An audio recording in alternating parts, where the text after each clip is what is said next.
You take the fall for her, and I'll marry you. I was reborn on the very day the Crown Prince made me take the blame for my sister. Standing before me was the Crown Prince, Brent Craig, wearing the same sincere expression as he uttered the words that had captivated me in my past life. He glanced at my sister, who stood not far away, then leaned in and gently persuaded me. You know as well as I do, with your reputation and your sister's temperament, there's no chance of you entering the Eastern Palace. But right now, taking the blame presents a perfect opportunity. My sister and I were twins. In Low Kingdom, twins were considered ill-omened, and by tradition, the younger twin was condemned to death. But because when my mother was pregnant with us, a revered monk once predicted that the child in her womb would face a great calamity at the age of 6. If they survived, they would carry a destiny fit for an empress. Thus, I was fortunate enough to be spared and allowed to live, but only as my sister's substitute, sent to a temple for rigorous prayer and spiritual cultivation. Later, I lived as my sister's shadow and foil, existing in the world under the identity of the second daughter of the Prime Minister's household. To ensure I never outshined my sister, they forbade me from revealing my true appearance and spread numerous false rumors about me. As a result, the reputation of the Prime Minister's second daughter was utterly tarnished. In my past life, the Crown Prince was the only man who had seen my real face and knew my true identity. He never showed even a hint of disdain toward me. I fell for him, and when he promised to marry me, I was willing to risk everything for him, finding joy even in sacrifice. But in the end, I realized he never intended to protect me. His interest in me wasn't for who I was, but because I shared the same beauty as my sister. Unlike her arrogance, I was compliant. He simply wanted the best of both worlds. Thinking of this, I suppressed the revulsion rising within me and played along, asking, "What opportunity?" I glanced at my sister.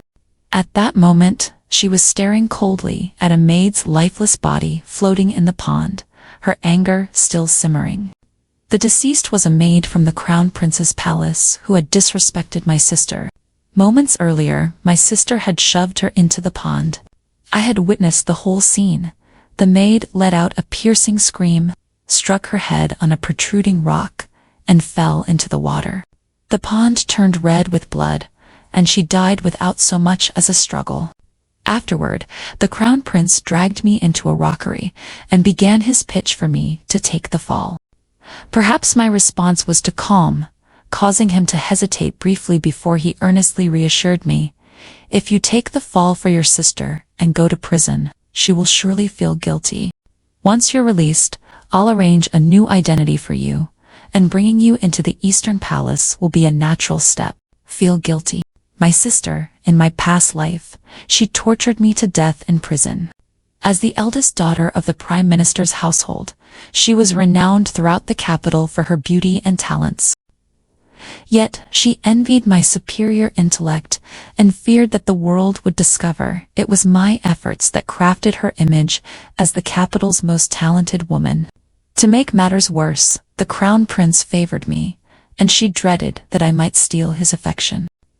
Thus, after framing me and sending me to prison in her place, she subjected me to countless torments, ultimately torturing me to death. But to protect the marriage alliance between the Prime Minister's household and the Eastern Palace, the Crown Prince, along with my power-hungry parents, spread the lie that I had committed suicide out of guilt. Now that I have been reborn, I will ensure every ounce of blood debt is repaid in full. Lowering my gaze to conceal my hatred, I feigned shyness and said, "Your Highness, though you are the Crown Prince, you are also my future brother-in-law.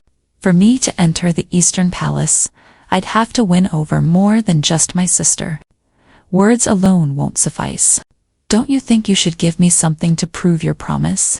Surprised by my unexpected response, contrary to my usual submissiveness, the Crown Prince hesitated briefly before pulling a jade pendant from his waist.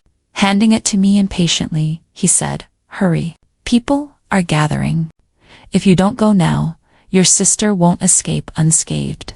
Clutching the pendant engraved with his name, I accepted my sister's cloak from his hand and draped it over myself. "Your Highness, take my sister away first. I'll handle the rest," I said. Without another word, he turned and left the rockery with my sister, hurrying to the other side of the pond. Throughout it all, my twin sister, my flesh and blood, never once looked back at me. "Help, help.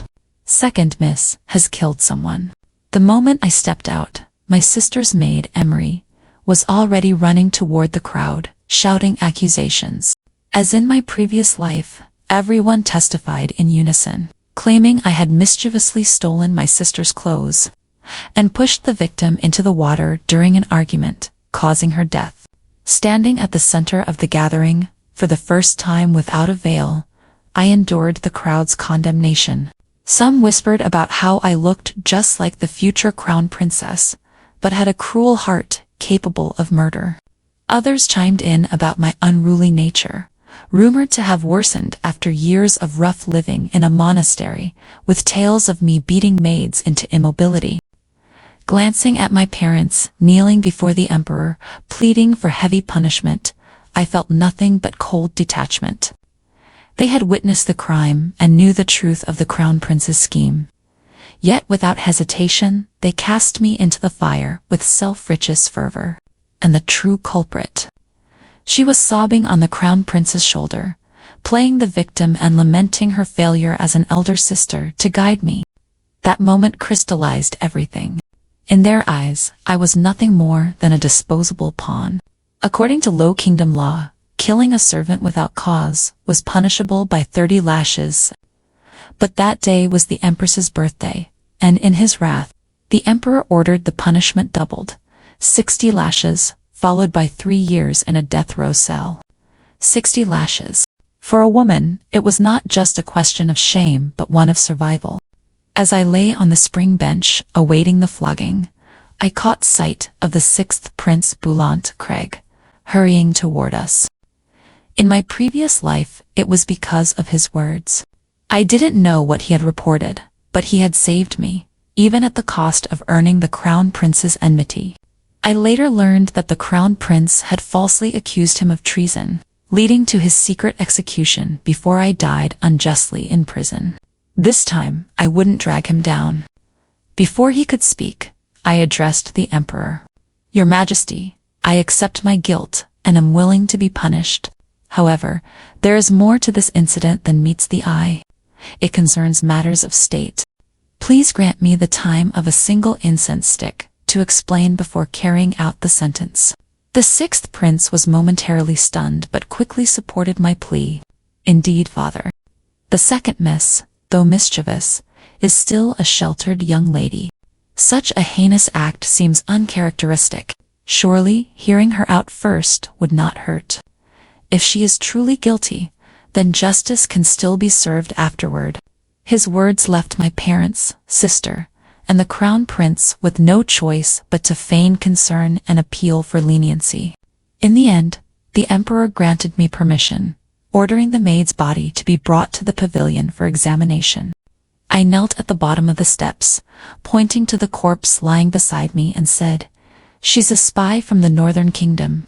During our argument, I noticed a mark on her left shoulder, identical to the one described by the storyteller I heard recently.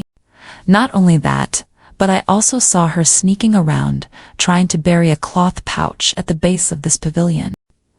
When I confronted her, she panicked, ran to the lakeside, and threw the pouch into the pond. It was during our struggle that she fell into the water. As soon as I finished speaking, the guards behind the emperor acted on his silent command and began inspecting the corpse. To their surprise, when they opened the maid's clothing, a jade pendant fell out. Upon seeing the words engraved on the pendant, the guard's expression changed drastically. He quickly examined the mark on her shoulder, confirmed it, and then handed the jade pendant to the emperor with trembling hands. Luke, the chief eunuch, recognized the pendant as one of the crown prince's personal items. Noticing the emperor's darkened expression, he attempted to console him. "Your Majesty, since this person was a Northern Kingdom spy who infiltrated the Eastern Palace as a maid. It's not surprising she managed to get her hands on the Crown Prince's belongings. I will immediately order someone to retrieve the pouch from the pond. Its contents might reveal more. The Emperor placed the pendant on the table with a sharp tap and nodded grimly. Several eunuchs received the order and used bamboo poles to search the pond. Soon they retrieved the pouch I had mentioned. One eunuch opened it before the Emperor, revealing a dark, soggy mess. However, when he brought it to his nose, he confidently declared, "Your Majesty, this smells like saltpeter and sulfur." This pouch likely contained gunpowder.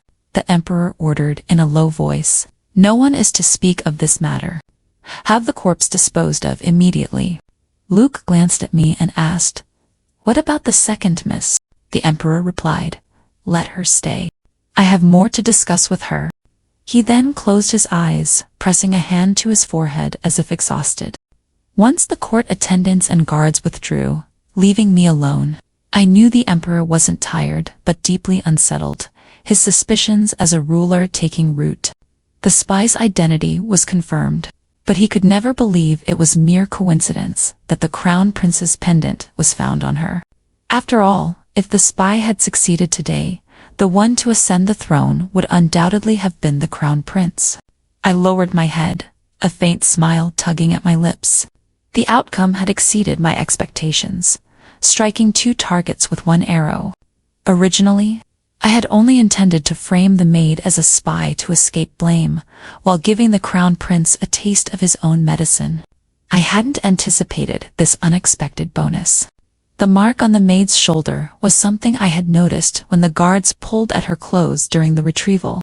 In my previous life, I had seen such marks on spies from the Northern Kingdom, while in the Ministry of Justice's death row cells. The Northern Kingdom was Low Kingdom's longtime enemy. By claiming to have heard about the mark from a storyteller, I portrayed myself as both naive and patriotic, harboring an innocent zeal against Northern Kingdom spies. It was a story designed to be believable. The pouch, however, was my fabrication. I knew that regardless of my innocence, the Crown Prince and my sister would frame me for pushing the maid into the water. Thus, I had torn a piece of silk from my undershirt, borrowed a flint from a palace attendant while disguised, and smeared the cloth with its contents. I tied it into a small bundle and hid it in the grass by the pond. The silk was plain and common, ensuring no one would trace it back to me. The flint and gunpowder shared enough components that any inspection would confirm the connection. The Emperor finally said, "Since this maid was a Northern Kingdom spy, and you inadvertently uncovered her, I'll assign you to investigate further." Though suspicious of the Crown Prince, the Emperor clearly didn't want the matter exposed publicly due to its gravity. "What does your Majesty wish to know?" I asked. "Where did she come from? How did she manage to become a maid in the Eastern Palace, serving the Crown Prince, and this jade?" His voice trailed off as he stood, handing the pendant to me. "Find an opportunity to discover how the Crown Prince lost this pendant." I understood he wanted to know if the spy had stolen it, or if the Crown Prince had given it to her deliberately. The Crown Prince was his legitimate son and a recent appointee to the Eastern Palace. Without concrete evidence, the Emperor wouldn't risk openly opposing them. He couldn't reveal his thoughts explicitly, avoiding giving anyone leverage against him. Choosing me, a seemingly naive and unremarkable young girl, soon to become the Crown Prince's sister-in-law, was both strategic and convenient. If I unearthed useful evidence, it would be a win for him. If I failed or was exposed, he could wash his hands of the matter. I bowed my head and said, "This humble daughter accepts the decree. However, what? Your Majesty, as a woman of low status, if I uncover anything, how can I deliver the message directly to you?" I needed a position, one that allowed me not only unrestricted access to places where the Crown Prince frequented, but also the authority to act, the Emperor replied. "That's easy. Your elder sister is already betrothed to the Crown Prince, and you're only a year younger than her. It's time for you to marry as well." I will grant you a flying phoenix jade, which will allow you to present a token to enter the palace whenever needed. The flying phoenix jade is a symbol of a royal daughter-in-law, essentially a promise of favor. The emperor was giving me a reassurance, signaling that if I devoted myself to this task, rewards awaited me in the future. This unexpected turn left me stunned. With the jade, my actions would become much easier. Overjoyed, I expressed my gratitude with a beaming face. "Thank you for your grace." Pleased with my response, the emperor ordered a palace attendant to escort me to the banquet. When I returned to the banquet hall, completely unharmed, the entire assembly was stunned. The emperor, ever shrewd, ensured Luke announced the bestowal of the Phoenix Jade during the banquet, praising me for my service in exposing a spy and canceling my previous punishment. The public declaration left room for endless speculation about the crown prince's involvement. The sixth prince raised his glass to me from afar, smiling faintly. The crown prince and my sister, however, wore complicated expressions, while the rest of the guests whispered amongst themselves. Soon, rumors spread that the emperor intended to marry both sisters to the crown prince, a tale touted as a harmonious arrangement but whispered about with thinly veiled contempt behind closed doors. The gossip infuriated my sister. The moment we returned to the prime minister's estate, she slapped me the second I stepped out of the carriage. "Madison Meadows, you wretch. You've already plotted to climb into your brother-in-law's bed before I've even married him," she spat. Glancing at my parents, who remained silent with conflicted expressions, I laughed coldly. "It was you, dear sister, who committed murder in broad daylight. Whatever tricks I used to clear my name were as much for your benefit as mine. Without them, given how you all left me to fend for myself, I might have spilled the truth in the Ministry of Justice's prison." My father's expression shifted, and he shouted angrily, "How dare you slander your sister?" My sister, unfazed, sneered, "Who would believe you?" I ignored her and aimed my words at the real weakness, my father. His defense of my sister was born from her role as the linchpin of their alliance with the Eastern Palace.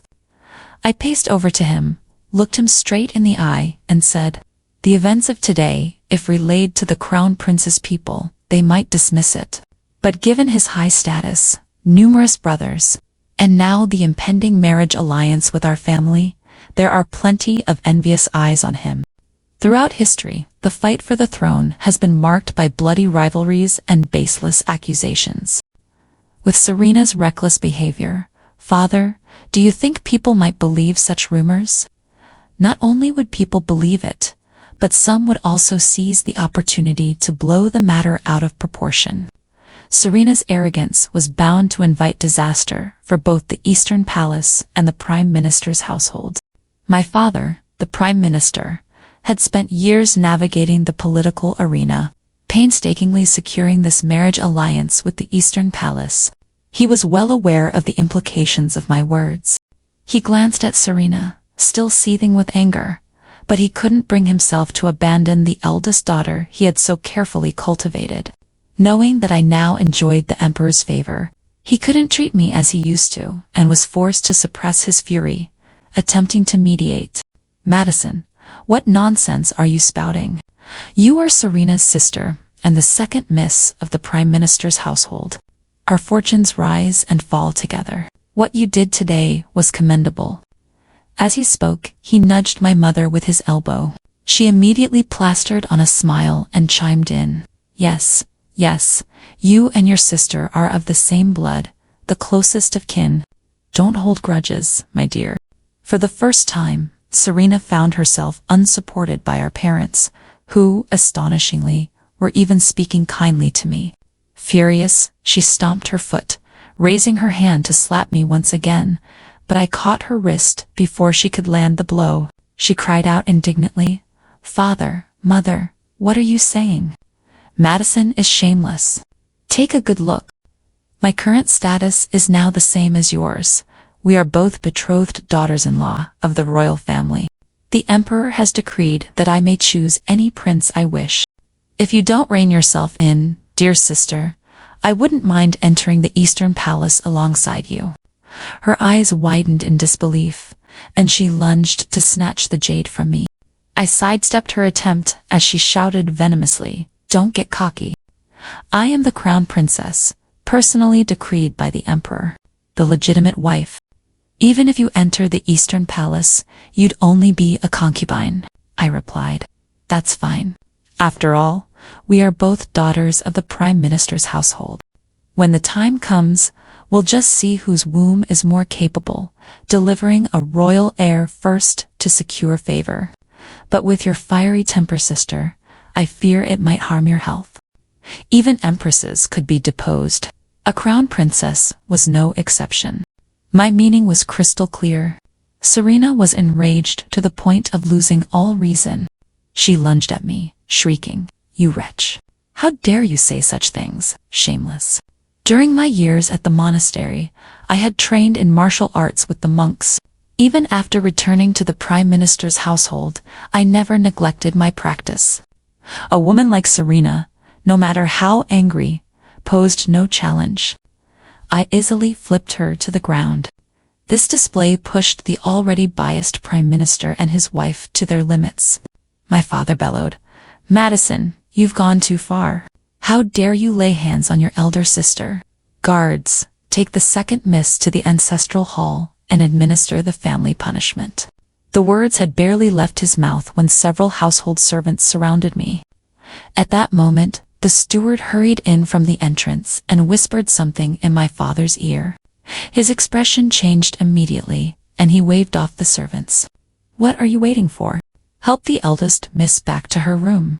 Serena, still unwilling, slapped away the maid attempting to assist her. The Prime Minister, now visibly anxious, nudged my mother. "Enough of your nonsense for today. Go back to your room. Someone from the palace is here." At this, my mother quickly stepped forward, coaxing and half-dragging Serena away. As soon as they left, a familiar voice rang out. "No need to worry, Prime Minister. Brian has merely come for a friendly chat with an old acquaintance."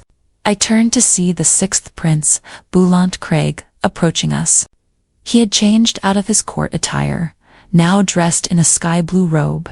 His jet-black hair was tied with a jade crown, and his chiseled features exuded a gentle charm.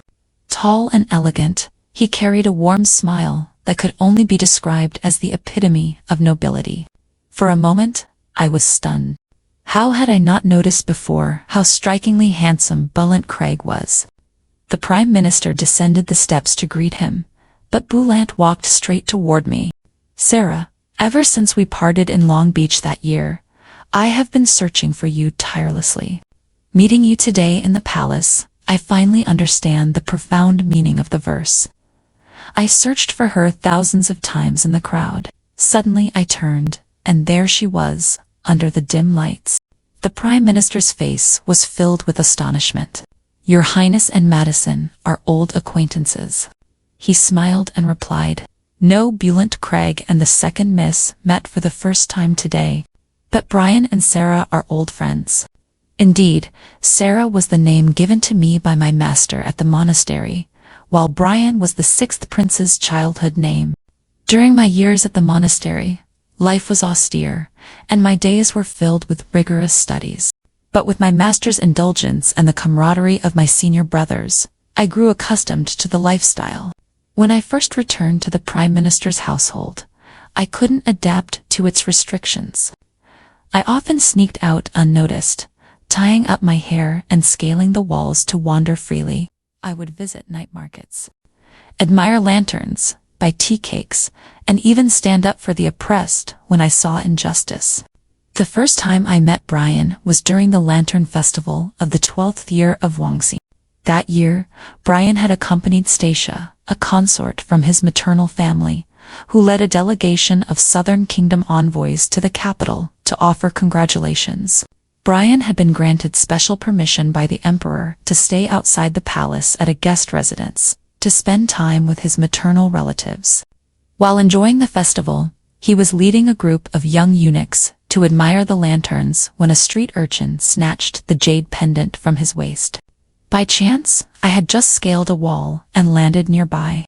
I saw them cornering the urchin in an alley, demanding the return of the pendant. Mistaking the scene for an act of bullying, I yelled, "Stop!" From that moment, they assumed I was the urchin's accomplice, while I thought they were a gang of young bullies. Neither side was willing to back down, and a scuffle broke out.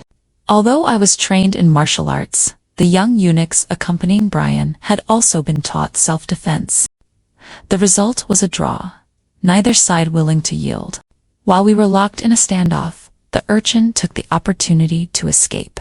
Brian shouted in frustration, "Give me back my pendant." That's, unable to free himself from my grip, he resorted to pulling my hair, yelling to his companions, "Go after him. If the pendant is lost, none of us will escape punishment." That's when I realized the urchin had stolen something valuable. Protecting my head with one hand, I asked, "He stole your pendant. Why didn't you say so earlier? I thought you were just bullying him for fun." He, too, seemed to understand the misunderstanding. "You're not his accomplice," I nodded. He let go of my hair, and I released his collar. Dusting off my hands, I said, "Though I'm not his accomplice, I'm familiar with their ways. I know how they operate and where they fence stolen goods. No need to chase him. The pendant is no longer on him. Come with me, and I'll help you get it back." I had long earned the trust of many beggars in the city, due to my penchant for justice. I also knew their habits and the channels they used to offload stolen goods. Jade pendants, being high-value items, were always swiftly passed on to an accomplice. Brian stopped his men but didn't show any intention of following me. His dark, piercing eyes were filled with doubt. "You were the one who stopped us from pursuing the pendant, and now you're offering to help us find it. How can I trust you're not just stalling for time?" he asked. I clasped my hands in a gesture of respect and gave him a slight bow. "I intended to redeem myself with this act, but if you don't trust me, that's fine. I'll simply offer my apologies and take my leave. However, since the pendant is so important to you, let me remind you, by now it's likely already displayed on the counter of a pawn shop somewhere. If you delay any longer, it might even leave the capital." Brian's brows furrowed deeply. "Impossible. The city gates are locked at this hour, and according to our laws, out-of-town visitors attending the Lantern Festival are required to stay within the city overnight," I replied. "You know well that the restriction applies only to commoners. In a city of tens of thousands of households preparing for tomorrow's markets, fish, pork, charcoal is essential. Those goods must come and go, as usual. That's all I have to say. Good luck to you." As I turned to leave, Brian called out to me. What followed was a night of wandering through alleys and side streets, an exhausting chase that eventually led to the recovery of his pendant. To make up for the Lantern Festival I had missed, he invited me to the finest observatory in the capital. There, in a prime spot, we enjoyed snacks while watching the lanterns light up both sides of the city's protective riverbank like scattered stars. That night, we talked about many things, exchanging names, Sarah and Brian, but keeping our true identities hidden. I learned he was skilled in horseback riding, archery, and hunting. He discovered my martial arts ability, capable of taking on 10 peers at once. We made a pact to teach each other our strengths. I learned horseback riding and archery from him, while he practiced martial arts under my guidance. During his stay at the guest residence, we met every night. After he returned to the palace, his outings became less frequent, but whenever he could, he always sought me out, until one day, I severed contact with him for the sake of the crown prince. From then on, we never met again. In hindsight, he must have recognized me at the imperial banquet in my past life and stepped forward to help, ultimately angering the crown prince. His mother's foreign origins already left him in a precarious position within the palace, and his disinterest in the fight for the throne could have allowed him to live peacefully. But my involvement drew him into the chaos, leading to his downfall. Seeing the joy of reunion in his eyes now, the unspoken feelings were clear. but I felt uneasy. The current situation was uncertain, and I feared he might once again be dragged into my entanglements with the crown prince. The prime minister pressed him. "What do you mean by an old acquaintance from the martial world?" Brian glanced at me and smiled. "When I was young, I accompanied my mother to Shangguo Temple to pray for blessings and met Sarah there. We even sparred. That's why I call her an acquaintance from the martial world. Today, I wish to invite her out for a conversation." May 1. The Prime Minister, cunning as ever, noticed Brian's interest in me and was more than happy to oblige. I, however, wanted to use this opportunity to distance myself from Brian to spare him from any future trouble. But Brian had other plans. He took me to the Long Causeway, the place where, years ago, I had fabricated an engagement to end our friendship. There he made no effort to conceal his feelings. He confessed. "That day, when you said your family had arranged a marriage for you, it felt like falling into an icy abyss. By the time I came to my senses, you were gone. Afterward, every time I left the palace, I searched for news of you, not for any other reason but to see what kind of man you had married and if you were happy." His words filled me with guilt. In my previous life, I had been consumed by my entanglement with the crown prince, never realizing there was someone who cared for me so deeply. A thought suddenly struck me, and I asked, "Today, I caused such a stir. Everyone is avoiding me like the plague. Why did your highness still speak on my behalf?" He looked at me intently, his gaze unwavering. "It's not just speaking on your behalf. Even if it meant taking your punishment, enduring the lashes, or being thrown into the Ministry of Justice's death row, I would do it." His words confirmed my suspicions. In my past life, Brian must have angered the crown prince, not just by helping me publicly, but also by trying to rescue me from prison afterward.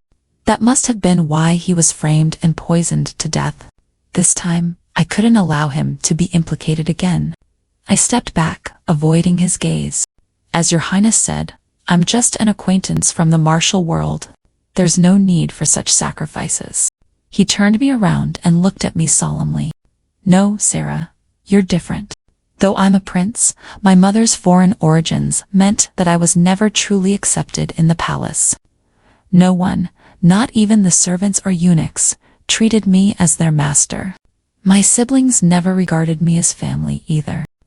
My mother taught me to please others, to navigate the palace's treacherous waters.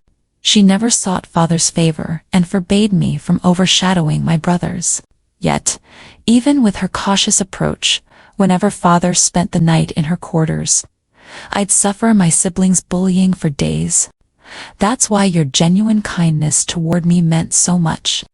I remembered this. On the night we first met, he had asked me if I would still befriend him, knowing he wasn't fully low kingdom.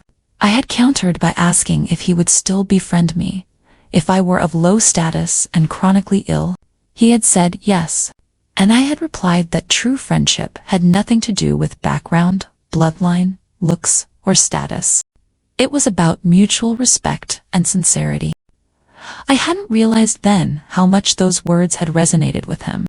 Resolving to sever ties for his sake, "Your Highness, you're the same to me as the friends I've made in the streets of the capital. Thank you for your kindness today, but moving forward, I hope you won't bring up Sarah again." As the second miss of the Prime Minister's household, associating with men privately could ruin my already tarnished reputation. His stunned expression spoke of his shock at my attempt to draw a line between us.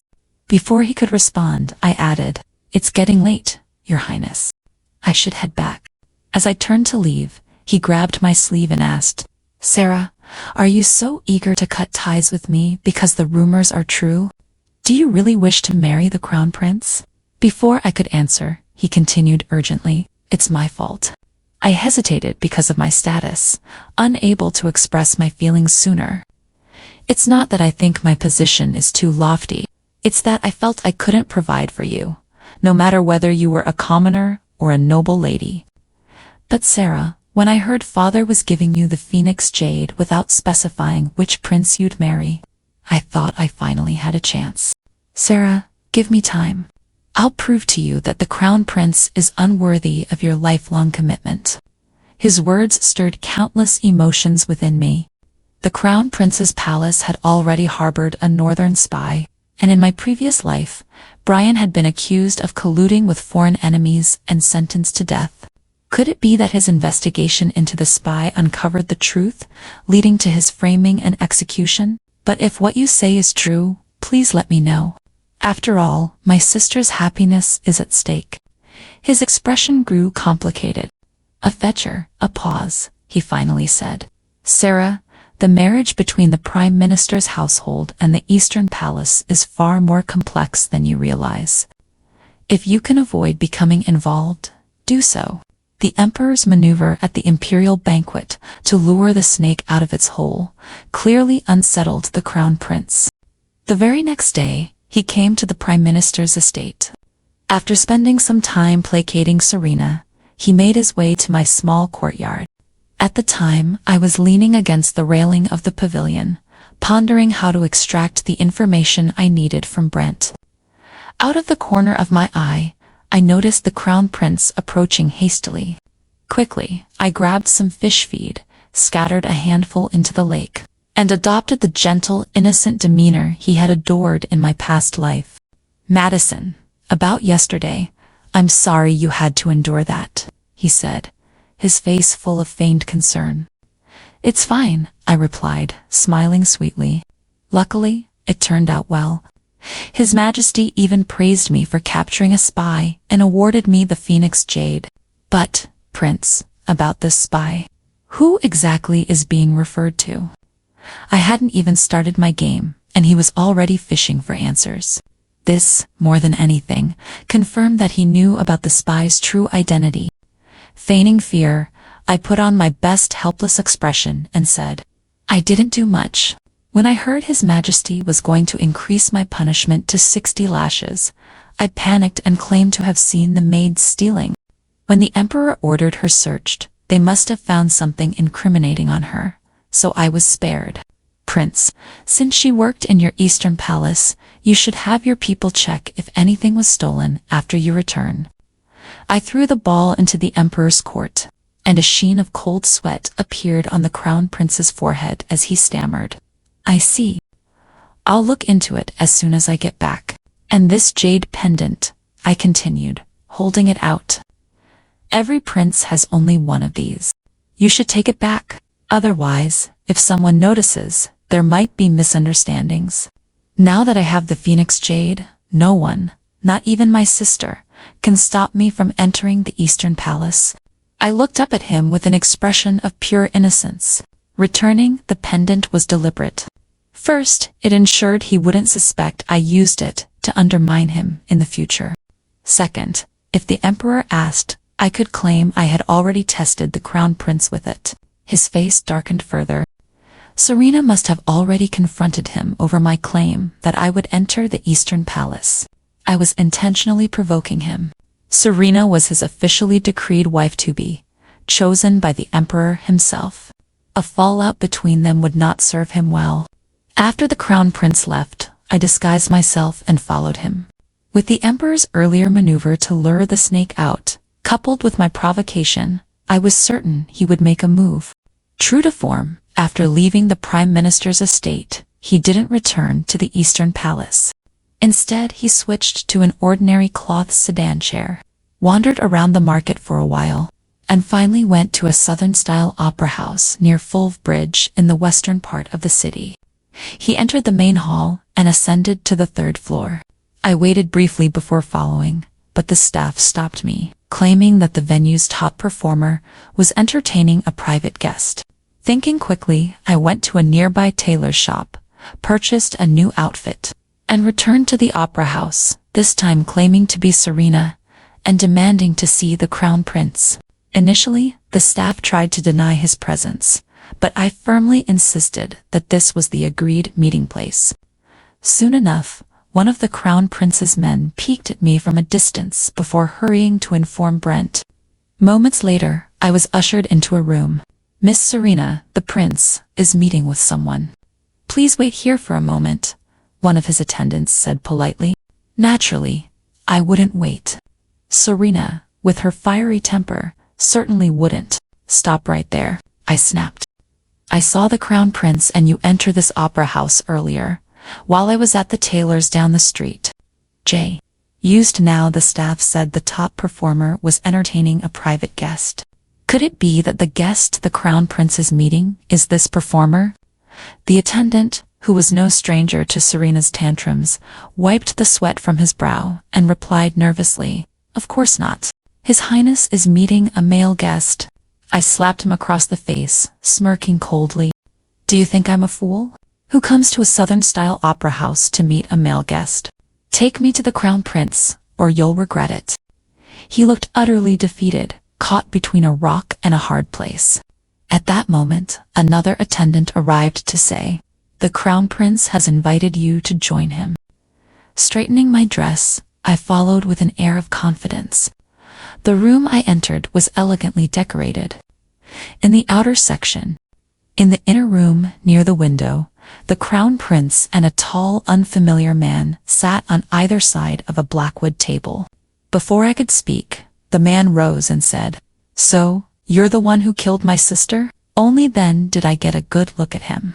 He was tall and robust, his demeanor completely unlike that of a Central Plains native, despite wearing Han clothing.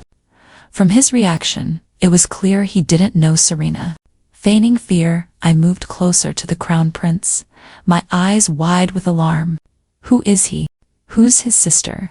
The Crown Prince pulled me into his arms and said casually, "His sister was the maid you pushed into the pond yesterday.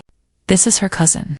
Then, turning to the man, he added, "She may be spoiled, but she's timid. Don't frighten her, my lord." The man laughed heartily and returned to his seat. "I've told my royal brother before, Central Plains women are prone to jealousy. The Crown Princess is the eldest daughter of Prime Minister Meadows, a lady of great status. It's natural she wouldn't tolerate my cousin. Miss Serena, don't be afraid.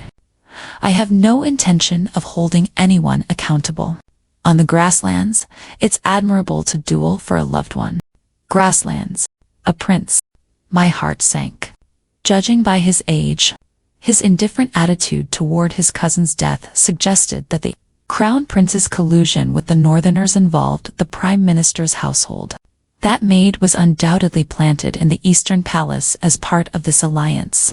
Unaware of this, Serena had acted on instinct and eliminated a rival. I glanced at the Crown Prince, who was already watching me. Calming myself, I said softly, "Since the prince and his lordship have important matters to discuss." Serena had no patience for anything unrelated to romantic rivalries. She would never waste time entertaining someone she didn't respect. Seeing no opportunity to gather more information, I decided to retreat. But the Crown Prince grabbed my hand. "No need. Stay here. I'm only here to apologize to his lordship for my cousin's incident. We've finished discussing business. Now we're just drinking and listening to music." As he spoke, servants brought in an extra set of tableware and a pot of fruit wine. Pouring me a cup, he said, "Come, let's toast his lordship together." I looked at the cup, hesitating. Although Serena wasn't fond of drinking, she could easily handle 2 or 3 bottles of fruit wine when socializing. I, on the other hand, got drunk at the slightest sip. In my past life, my first encounter with the Crown Prince happened because I sneaked a few sips of rice wine from the kitchen while cooking, only to fall asleep under the flowers. The Crown Prince mistook me for Serena. In my drunken rambling, I accidentally revealed my identity, which caught his interest. From that day, he would always bring me small gifts whenever he visited the Prime Minister's estate. Over time, I fell for him. Why the hesitation? Weren't you particularly fond of plum wine? The Crown Prince's voice broke through my thoughts. I blinked and raised my cup. Your lordship, there's a saying in the Central Plains. One smile dispels all grievances. Let's drink this cup, and all past enmities shall vanish. I downed the wine in one gulp. Instantly, my face burned like it was on fire. Lowering my head, I feigned clumsiness and tipped over the wine pot, spilling the crimson liquid all over my skirt. The crown prince turned to the guqin player outside and instructed, "Take her to freshen up." As I stood up, I said, "No need. I'll go to the Shen tailor shop nearby and pick out a new outfit." Besides, Delina, the daughter of the Assistant Minister of Rights, was Serena's close friend. The crown prince shot me a long look and said, "Still, let Hannah accompany you to freshen up. I'll send you back afterward." By then my head was spinning. I had no choice but to follow the guqin player to her room. Once there, she handed me a new dress, but I didn't change. Instead, I instructed her, "You can go back now. I need to rest for a bit."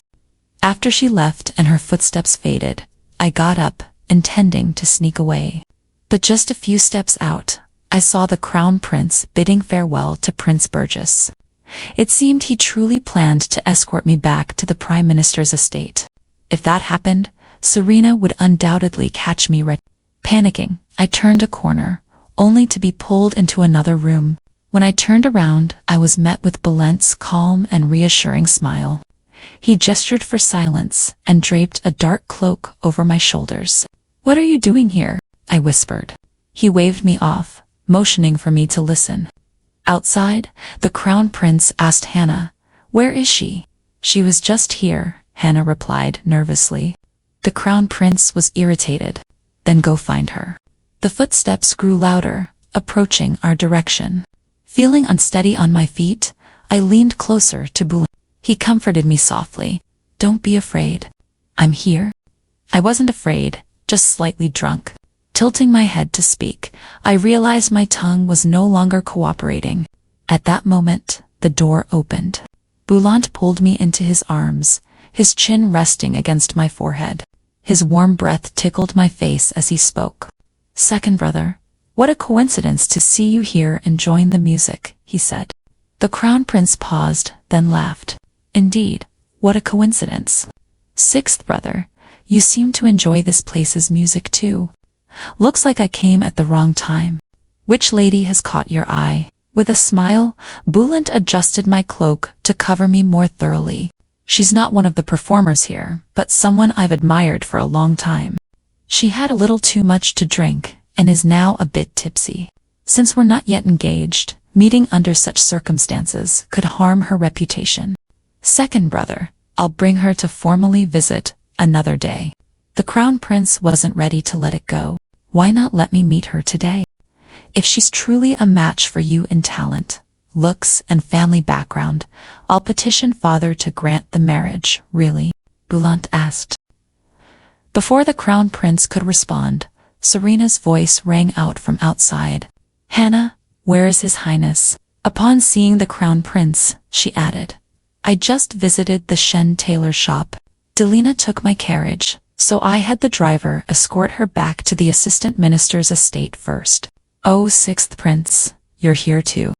Her words made me shudder.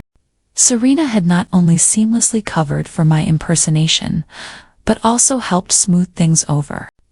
Brent gently patted my back, warmly greeting Serena in turn. The crown prince said, "If that's the case, let's go. Sixth brother, we'll talk another day." Once they left, I pulled away from Brent's embrace and asked, "Did you call Serena here? What did you tell her to make her cover for me?" Brent walked to the table, poured me a cup of tea, and handed it to me. "Not much. I just told her I have feelings for you, and made a deal. I'll marry you to end your hopes of entering the Eastern Palace." That sounded exactly like something Serena would agree to. I accepted the tea and looked directly at him. "Hannah is your person too, isn't she? Otherwise, the news of what happened in the room wouldn't have spread so quickly." The fact that the crown prince openly met with someone from the Northern Kingdom in Hannah's presence showed how long she had been planted there. Brent nodded, his expression calm. "I've been secretly investigating the crown prince for some time. Today was the first time we confronted each other directly. I knew that if I didn't intervene, he wouldn't have let you leave. Sarah, believe me, he's capable of anything to achieve his goals. His words implied that the crown prince might have already figured out my true identity. But by revealing himself, Boulant had also exposed his own position. The crown prince would never believe he was merely meeting a woman here. Looking at Boulant, my goal in investigating the crown prince was to seek revenge. While I wanted to keep Boulant away from him, because I knew from my past life that he couldn't defeat the crown prince and would die tragically. Now, not only was he deeply entangled in the matter, but he had also openly clashed with the crown prince. I walked to the other side of the table and sat down asking, "When did this start? What do you want?" He hesitated for a moment. "Earlier than you think. I told you before. I was bullied from a young age because of my background. My mother told me to endure and live in silence, but I've always known that, in their eyes, I'm not even fit to be a dog at their feet. So Sarah, I've dreamed of fighting back." His intention to vie for the throne was clear. Recalling his poisoned death in my past life, I couldn't help but warn him, "It's too difficult, Your Highness." His mother, a hostage princess from a defeated southern state, had given birth to him in Low Kingdom. For a prince with such origins to inherit the throne was nearly impossible. Even if the emperor harbored doubts about the crown prince, there were many other sons to choose from. Boulant's chances were slim. His eyes reddened. "I know, Sarah. But even so, I want to try. So wait for me. If I succeed, I'll marry you as my empress. If I fail, my head will be delivered to you, and you can use it as a token to secure your future, no matter who you marry." I understood. He didn't want to disclose what he had uncovered, because he intended to protect me under his wing. His determination was heartbreaking. Lowering my gaze, I choked out, "All right, I'll wait for you." After a brief silence, he smiled, his voice as clear and pleasant as the chime of gold and jade. "Come, let's return to the estate. Get some rest. Remember, you met no one and heard nothing today. Just stay alive, Sarah." When I returned to the Prime Minister's estate, the sky was already dark. Entering my courtyard, I saw Serena lounging beneath the flower trellis. "Oh, you're back. How impressive, little sister. It seems I underestimated you. Who knew you'd master the art of climbing into every bed you come across?" Though she was smiling, her eyes were cold and piercing. I didn't want to argue further with Serena, so I spoke plainly. "What happened today was because the crown prince mistook me for you and had me apologize on your behalf. I know my place and understand I can't compete with you. If 6th Prince Brent Craig truly intends to marry me as his wife, that would be fine. After all, being a carefree princess consort is better than living under your shadow in the Eastern Palace." I knew Serena wouldn't confront the crown prince about whether he mistook me or not. With her temperament, she would think it a stroke of luck for me to marry Boulant and believe I should be content. Sure enough, she stood up and glared at me, warning, "We'd better stay out of each other's way. Don't let me catch you seducing the crown prince again, or I won't be so polite." I waved dismissively. "Take care, I won't see you out." After she left, I took a long hot bath and lay in bed, but sleep eluded me. Boulant's words kept echoing in my mind. As my only true friend across 2 lifetimes, my struggle wasn't whether I should help him, but rather how. I lacked the information to act effectively. Today's events had alerted the crown prince, and he would surely guard against Boulant in the future. Thus, I couldn't sever ties with the crown prince. I needed to uncover his plans with the northerners. If I could direct the emperor's suspicion toward the crown prince. With that decision made, I finally fell asleep. The next morning, I overslept. Before I was fully awake, my maid informed me that the crown prince had arrived and requested my presence in the flower hall. In my past life, the crown prince often had me accompany him at the prime minister's estate to maintain appearances of propriety. So, I didn't think much of it and intentionally took my time getting ready, arriving late. As I approached the flower hall, I heard Serena say, "It's already noon, Your Highness. Why not stay for lunch before leaving?" The crown prince replied, No, I'll leave after giving Madison her gift. Serena's voice turned sharp. What's so secretive about this gift that you can't trust me, her sister, to deliver it? It's her birthday gift. It's more appropriate to give it to her in person, he said. Silence fell inside the hall. I froze, shocked. The Crown Prince openly presenting me with a gift like this was a public slap in Serena's face. What was he up to? Sensing trouble, I was about to leave when Serena's maid spotted me and loudly announced, "The second miss is here." Serena's voice followed quickly. "So you've finally decided to show yourself, little sister. Don't let His Highness's thoughtful gesture go to waste. Since this gift was prepared so early, you must open it in front of us, so your elder sister can have a look too."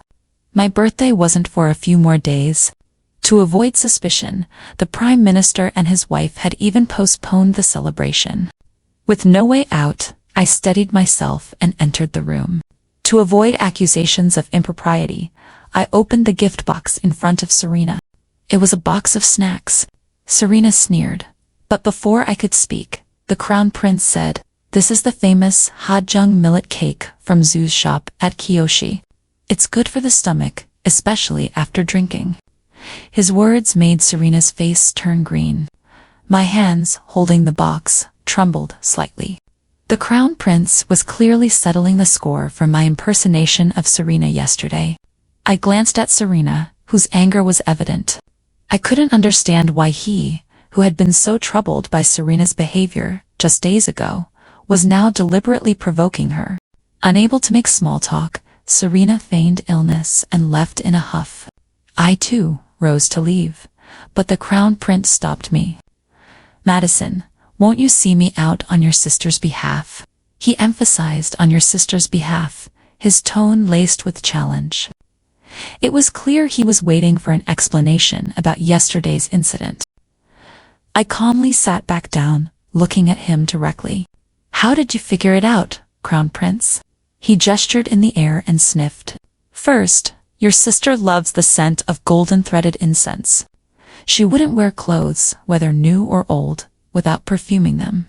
Second, your sister considers Delina a simpleton. Their interactions are purely superficial, so they'd never meet privately. Yet yesterday, both of these taboos were broken. What did you say to convince her?" I placed the box on the table and retrieved the phoenix jade from my waist. "Crown Prince, don't underestimate my sister's feelings for you. A woman will do anything to confront a rival or catch a cheating partner." My answer was plausible, leaving him with nothing to probe. Changing the subject, he asked, "Then tell me, why did you, who have always been obedient, take the risk to impersonate Serena yesterday?"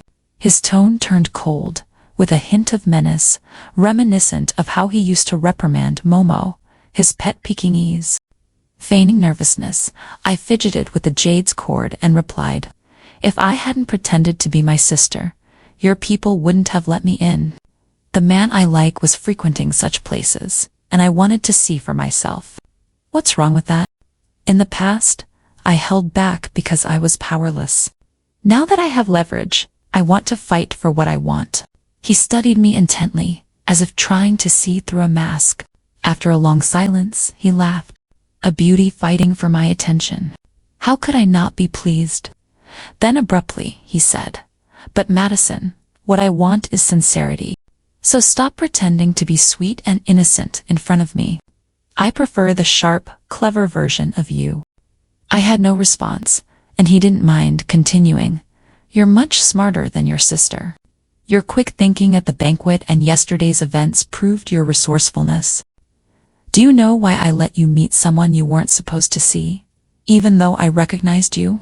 I shook my head, unease creeping in. "Because I wanted to pull you into this."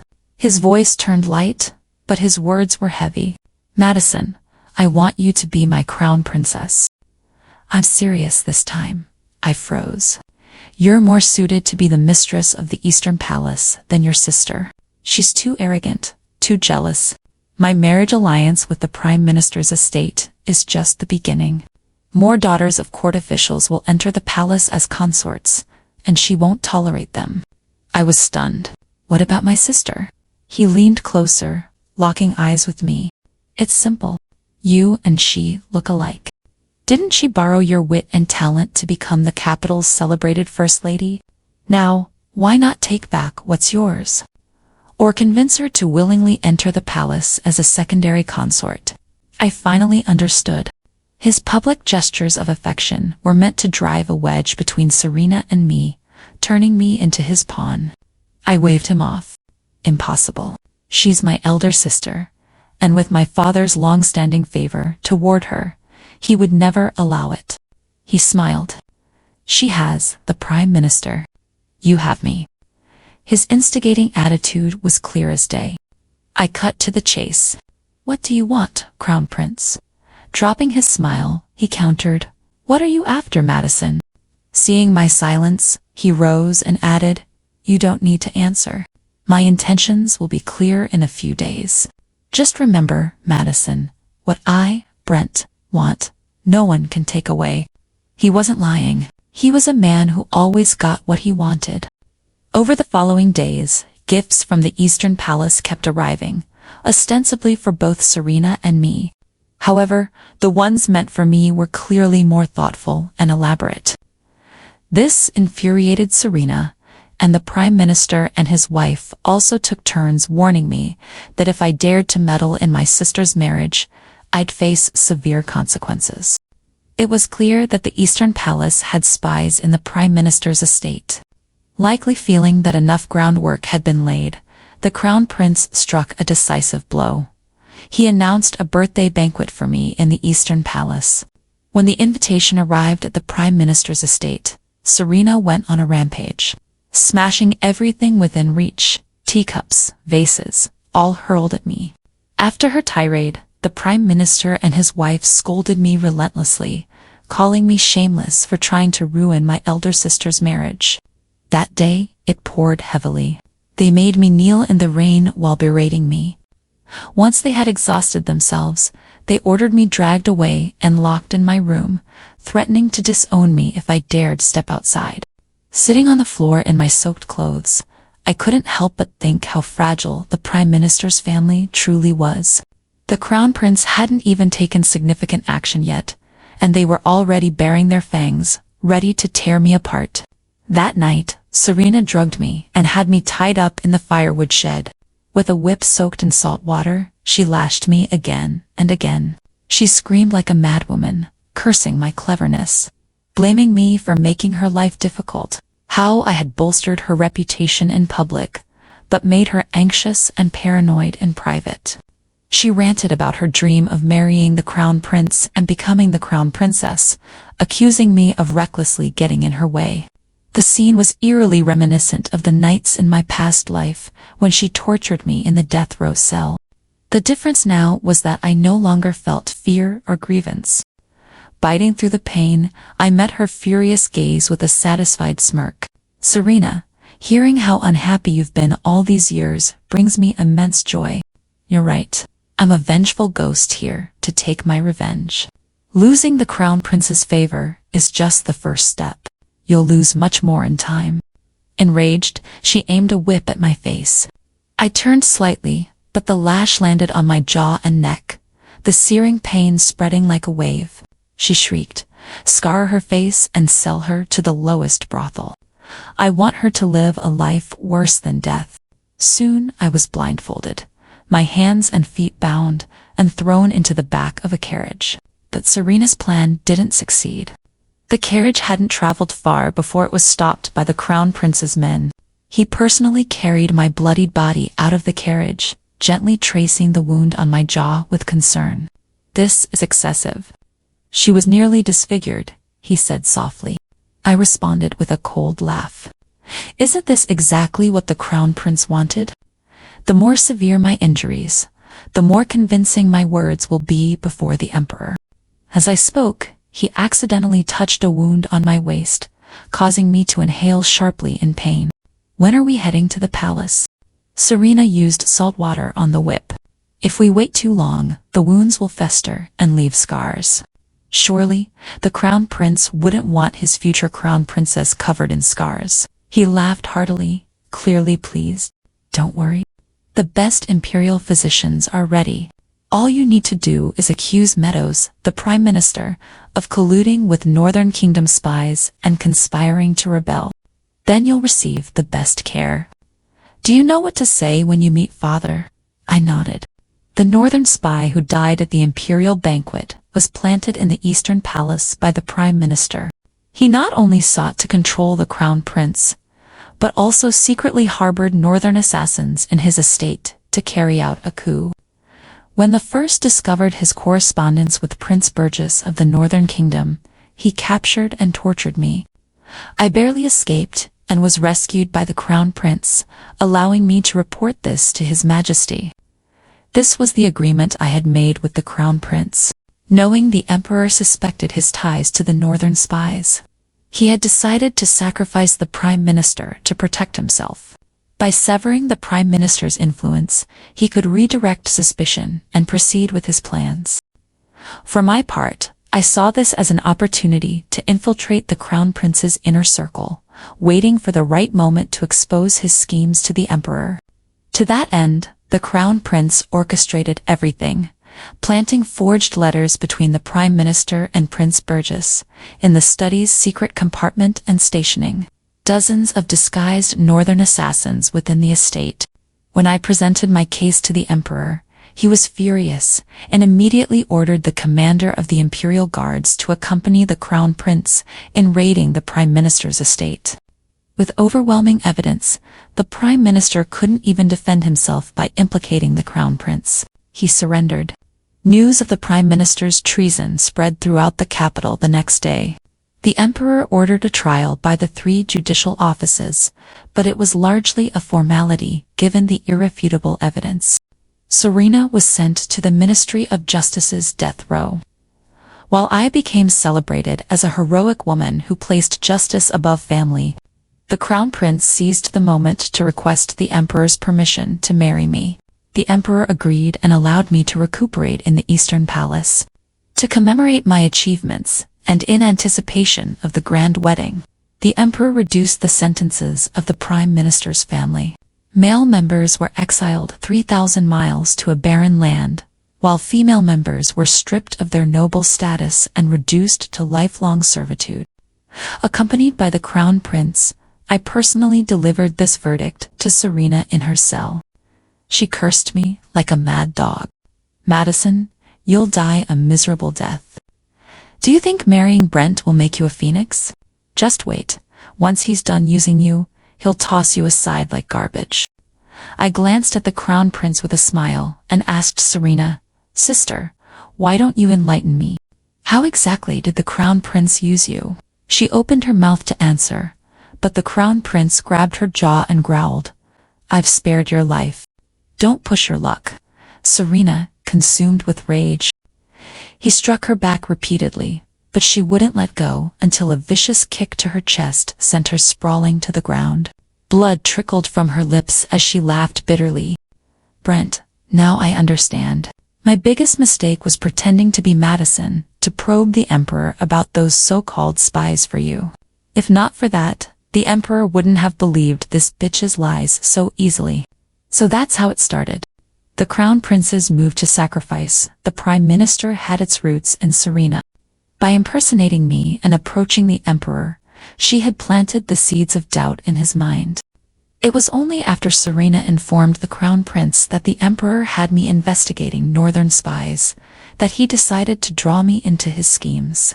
I had to admit, his plan was masterful. Not only did he successfully clear his name of collusion, but he also severed my wings, ensuring that I would have no choice but to rely on him to survive. After all, calling me righteous for putting justice above family was just a veneer. To everyone else, I was nothing more than a heartless wretch, who would betray even my closest kin for power and wealth. Such a person, be it a crown princess or even an empress, would ultimately be a puppet in the hands of the Crown Prince, a malleable figure he could mold to his will. Meanwhile, Serena continued her tirade. "Brent, you ungrateful rat. Have you forgotten how you begged me to help you win over Father and secure your position as Crown Prince? Let me tell you this. Everything you did to gain the Eastern Palace, I will expose it all. Her words faltered as she stared in disbelief at the knife Brent had plunged through her chest. Blood poured from the wound. A nearby jailer asked, "Your Highness, how should we handle this?" "Suicide, due to guilt," Brent Craig said coldly, withdrawing the blade and letting it clatter to the ground before turning to leave. As I stepped out of the death row cell, I glanced up at the half-moon hanging in the western sky. It looked exactly like the moon I saw through the bars on the night I died in my past life. The day the Imperial Astronomical Bureau announced the date of my wedding to the Crown Prince, Boulant stormed into the Eastern Palace. At that moment, palace tailors from the Ministry of Internal Affairs were taking measurements for my wedding attire. Hearing the commotion outside, the Crown Prince dismissed the tailors and intercepted Boulant at the door, his face full of feigned cheer. "Sixth brother, have you come to offer your congratulations?" Boulant locked eyes with me through the crowd and stepped forward, saying, "Second brother, do you remember what I said at the Southern Opera House? I told you about the woman I've admired for a long time. You said that if her background and character suited me, you would petition Father to grant us marriage. Do you still mean it?" The Crown Prince's smile stiffened, clearly underestimating his meek younger brother's courage to challenge him publicly. "Still," he responded loudly, "of course." But as soon as he finished, Boulant pointed directly at me. "Her? The woman I love is her." The crowd erupted in whispers, their gazes darting between me, the Crown Prince, and Boulant. The Crown Prince's face twisted in fury.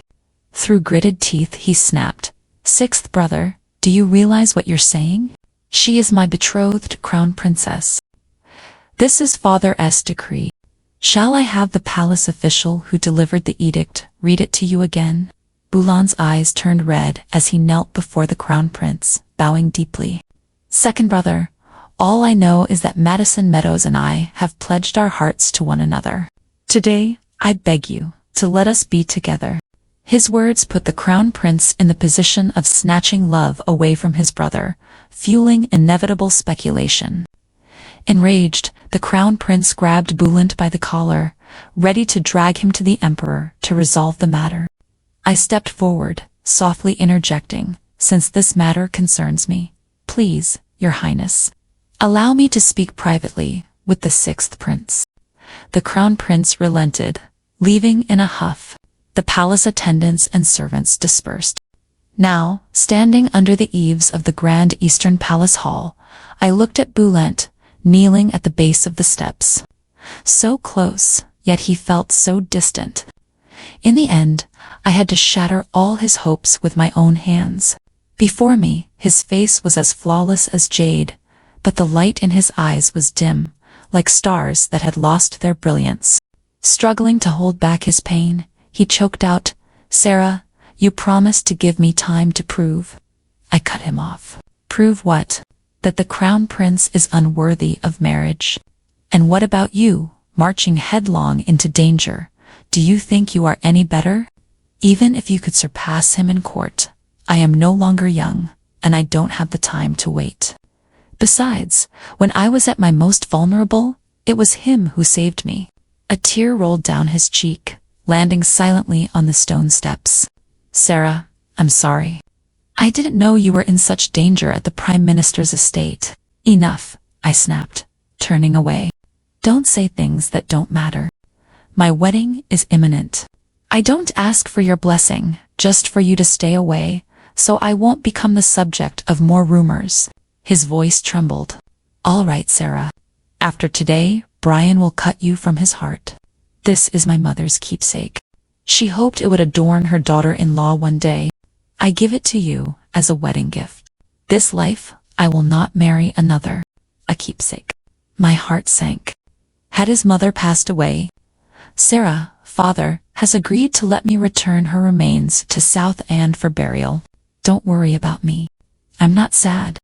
She was ill for a long time, and now she can rest in her homeland. I'm grateful as her son. However, I won't be attending your wedding. Perhaps I'll build a cottage by her grave and live out my days there. Take care of yourself." I didn't respond, suppressing the lump in my throat. After a long sigh, he turned and walked away. When his footsteps faded, on the ground lay a pink enamel hairpin, shaped like a goddess embraced by colorful wings, the guardian deity of South Anne.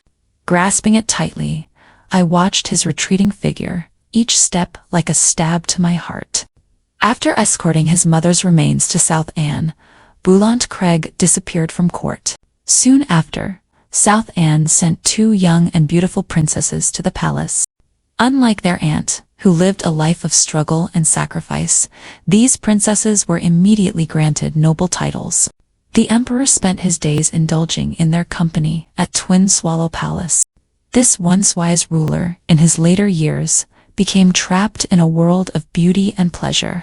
From skipping court sessions to ignoring the southern floods, he diverted treasury funds to build extravagant palaces, squandering the people's goodwill. During this time, the crown prince expanded his power in the court. On May 3rd, year 22 of the Wangxing era, the emperor celebrated the completion of a grand retirement palace in the old capital of Kangping, just 200 miles from the main capital. The palace was modeled after the Grand Daxing Palace in the capital, complete with front courts, rear residences, and administrative offices for officials. The emperor planned to abdicate and become Tai Shanghuang retired emperor, leaving state affairs to the crown prince. However, the palace's construction clearly showed that he had no intention of relinquishing real power. The crown prince, unwilling to become a puppet after years of effort, seized his opportunity. During the emperor's hunting trip, he colluded with 2,000 Northern Kingdom assassins to launch a coup. As his forces surrounded the emperor, the crown prince's glee was palpable. He laughed into the sky, saying, "Father, do you know how long I've waited for this day?" The emperor, his face dark, replied, "If you want the throne, I can give it to you. But killing your own father is treason of the highest order. Aren't you afraid of divine retribution?" The crown prince laughed maniacally. "What I want is the entire realm. I didn't work this hard just to become a puppet shackled by the retired emperor's whims. Father, if you step down properly. Did you think I'd let you live here, sleeping soundly next to my throne?" It must be said, the crown prince chose his moment wisely. Most of the emperor's guards, imperial city defenses, and capital soldiers were still stationed in the main capital. Furthermore, during his time controlling court affairs, the crown prince had also secured command over the eastern and western imperial guards.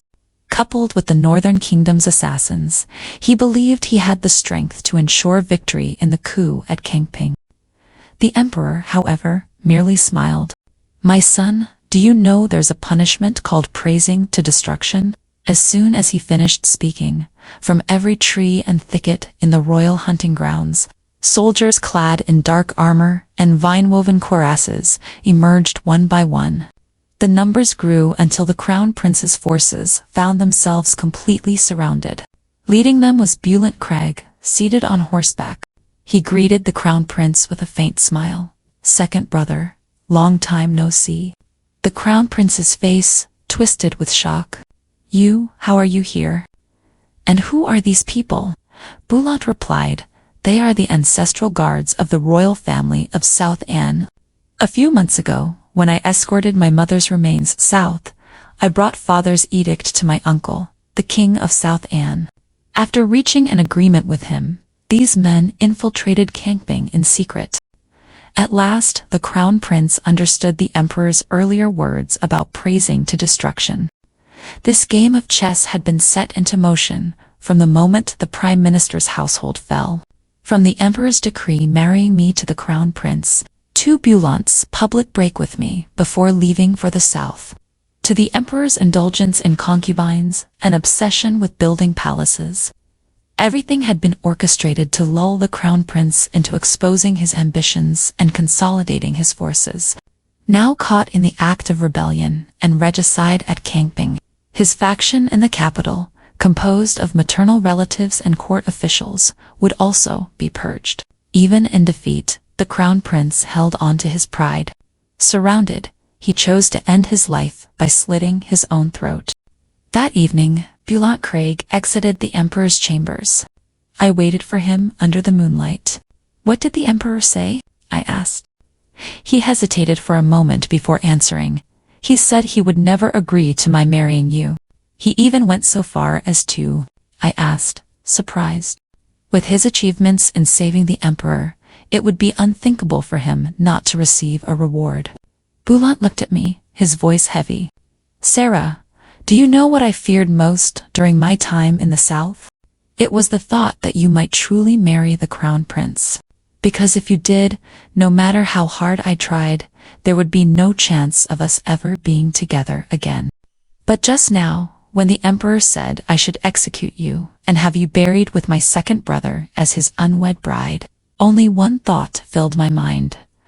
No matter your identity, whether in your youth or old age, I would marry you." His hand clutched my sleeve, tears glistening in his eyes. "Sarah, I've always known. Father has no intention of making me the crown prince. He has never valued me. But he doesn't understand. I can give up everything except the thought of letting you die." So, he wiped his tears, stood upright, and declared, "So I have decided to become the most powerful man in the world, to protect you for the rest of your life." I glanced at the emperor's chambers, now shrouded in darkness, as silent as a tomb. Handing him a handkerchief, I said, "It's all right. I betrayed the prime minister's estate and entered the Eastern Palace all so you could achieve your dream. If you can protect me, that is all I could ask for." Historical records state, on May 12th, in the 22nd year of Wangxing, Crown Prince Brent Craig launched a coup in the old capital. Emperor An was startled and passed away that same night, leaving a will to pass the throne to the sixth prince, Brent Craig. In the same year, the new emperor ascended the throne, changed the dynasty name to Kong, and married Empress Meadows. Together, they remained devoted to one another for life, raising 4 sons and 3 daughters. During Emperor Chang Kang's reign, he governed diligently, bringing peace to the realm. The people lived in prosperity and stability, and the era flourished with unparalleled grandeur.